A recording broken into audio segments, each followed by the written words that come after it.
list all the things that you aren't willing to give up for the dreams that you have. And that is what the person who will beat you is willing to give up.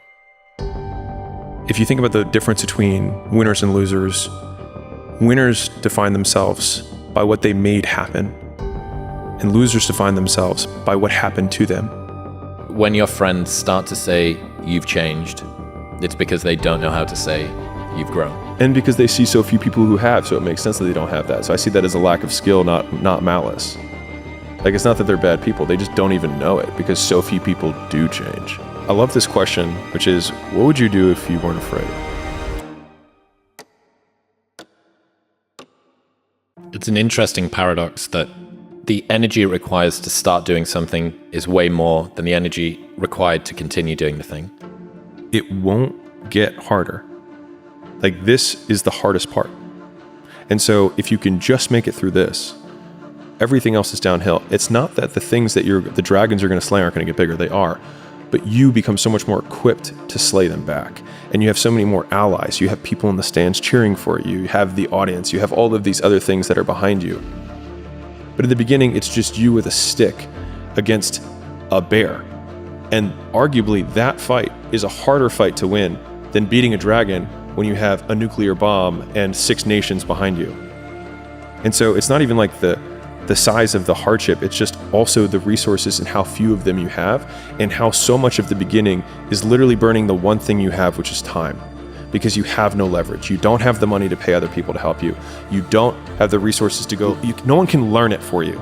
It's like there's a lot of the things that we care about a lot. Like, no one can work out for you. It doesn't matter how much money you have. No one can learn skills for you.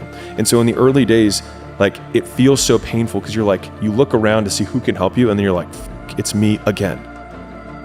Those early days, that little trench winning in the weeds, oftentimes gives you these huge advantages later on because you have more context than anyone else. And so rather than lament them and hate the fact that you're going through it, remembering that these will be arrows that you put in the quiver that you're going to be using to slay the future bigger dragons.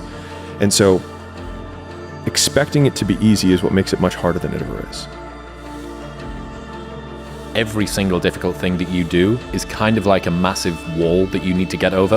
And you go, wow, I'm so glad that I've got over that wall. And, you know, think about how many other people are going to fall at that wall there.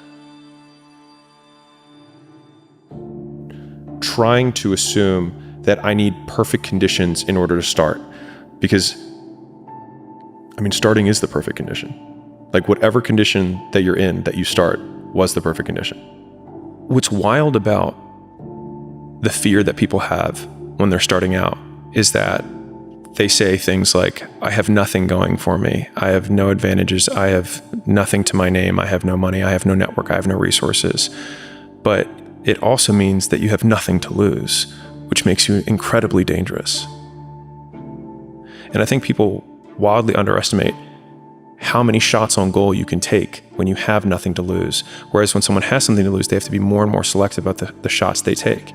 And so you have the perfect conditions for taking risk, because the worst case scenario is baseline, is where you're currently at. Correct. Yeah. And so that your means, downside is this. which means that it's like going to the casino and playing craps, but they say that you can just keep playing until you win. But people are afraid to roll.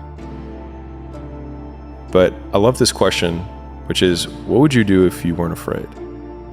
And I love thinking about that when I'm thinking about big life decisions. Like, what would I do if I weren't afraid? And what would I do if I knew I couldn't fail? And fear is a mile wide and an inch deep. And so it looks like this ocean that you're going to step into and drown.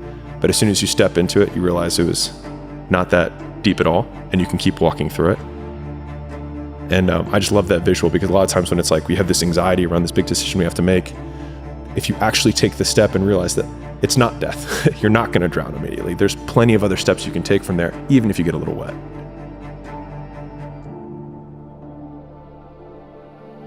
So there's a lot of people say, like, do the work.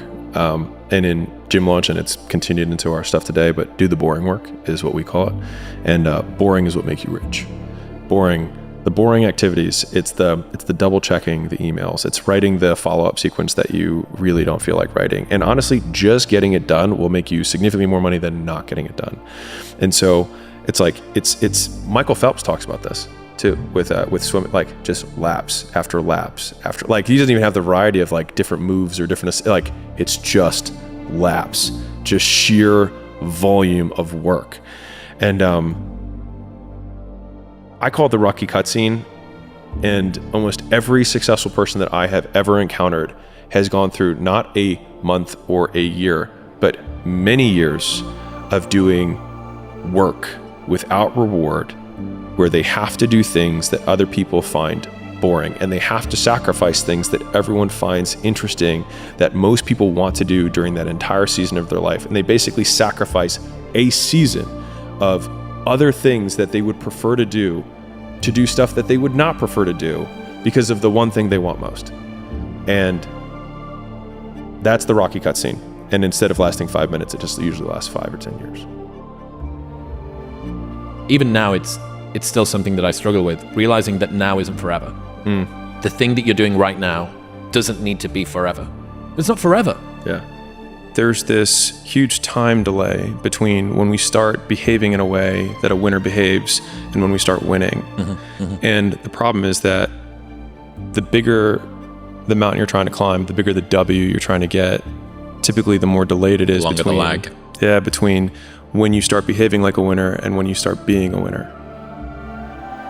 And most people don't get the fast enough feedback loop to know that they're on the right path when they are taking these first steps in the right direction, because they have this really big goal, but they forget that with that really big goal comes the even longer delay that it takes to get there, while still continuing to act with no feedback from society. No positive reinforcement. No whatsoever. Nothing. And I think that's like, if I actually had to put a real, like what has worked so well for me and why the input over the output focus has been so powerful, is that I can extend the time horizon basically indefinitely, because the goal is me and then the external goals occur. So I think a lot of us have the battle of the other self, that we're the lesser version of ourself that we're trying to kill every single day. And so a lot of times we have this desire to point the blame finger externally, but wherever you point the finger of blame, power follows. And so whoever I blame for the life I have is the person who I give all the power over my existence, over my circumstances. And so it hurts, but if you turn the finger inwards and you start saying, I don't like my life. The person that I need to punish or get back at is the real person who got me here, which is me. And so you may be right that other people did certain things or you got dealt a bad hand. It also doesn't matter, because the only thing that you can control is obviously the actions that you take. And the only person who's in control of that is you. The revenge porn is thinking about what the version of you who got you here did, and then acting in the exact opposite of that as many times as you possibly can. And the pain that you feel by rejecting the thing that you used to do that got you into this bad circumstance, that's the real revenge. We don't rise to the standards we have when others are watching. We fall to the standards we have when no one is watching. The only work that really matters is the work that no one sees. It shows you who you really are rather than who you say you are. There's this line that I heard David Goggins say on Rogan, and I can't remember who he was saying it to or what he said in response to, but he just said, "I'm David Goggins, bitch." And I remember him saying it, and I thought to myself, like, you want to be able to say that in the mirror to yourself and not laugh at yourself. And the only way that I can do that is know that when no one's watching, I work harder than when they're watching.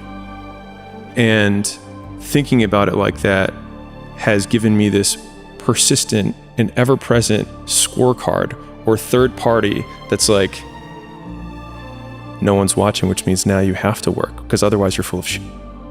And so it's this continuous reinforcing cycle of the me and other me holding the whip behind me to see how much I can take. But with each lash of the whip that I take, learning that I can take it and continue to trudge on. And so as long as you keep going, you bear witness to yourself of what you are capable of. And I find that incredibly satisfying in the trenches of misery when you have to go through it. It means you're like, not full of shit. I'm still here. It means that you're not full of...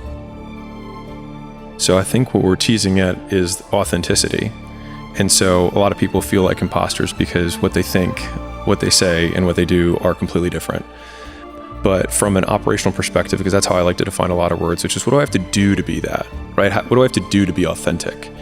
And you can describe someone as authentic by saying, how would you behave if there was no possibility of punishment? And so if you could not be punished at all, that behavior is who you are authentically. And so, in my opinion, our degrees of freedom are predicated on how much, to what extent we act as though we could not be punished.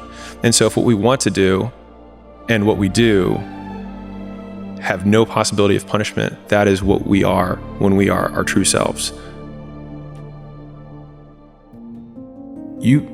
Most of the pain that people experience is purely in their own minds. And so to your point, I think there's an interesting one between burnout versus hard. And so for me, burnout is when I would define it as my output per unit of time decreases. So I can see that that's measurable, right? Now, I can say number of pages that I edit or the quality of the content that I create, my output per time, the team knows when I'm 6 hours, 7 hours into recording something, they're I literally start slumping. You're physically, I just start slumping and my cadence isn't as, I'm just not as sharp, right? There's that versus emotional burnout, which I think people mislabel as burnout when really it's just they don't know how to reframe reality.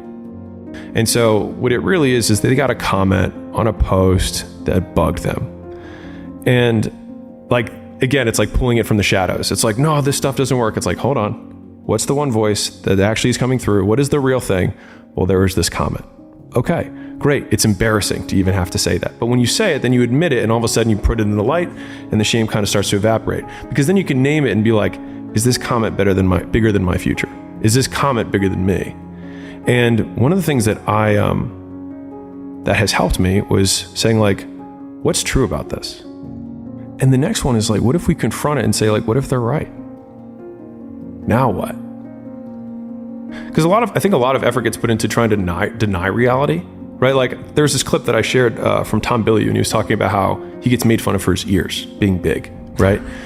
And I think it's a really good clip because his point that he was making, he's is that it's true. I do have big ears. And so that's, if they're you have no right to be making content. Are they right? Okay. And I'm still going to do it anyways. Because the thing is I can still do the things that create success and not deserve it and still get it. And that actually felt very powerful for me because it was I don't have to deserve the success. I can still just do the stuff that gets it. It's you don't have to deserve the girl, but you can still do the things that get her. And do you deserve her when you have her? I don't know. Who knows? I hate the word deserve to begin with, right? Yes. But that has been super powerful for me, which is what if they're right? And? Because a lot of people just they spend so much effort trying to fight the fact that the comments might be right. This might have been a fucking terrible thumbnail. Yep. You know what? This might have been a boring video. This post might have been regurgitated content. This post might have been inspired too closely by someone else's post, right? What if they're right? And does it make me a piece of shit? What if it does? And? Being an asshole is a weak person's idea of strength. Complaining is their connection. Never let yourself be held back by other people's fears.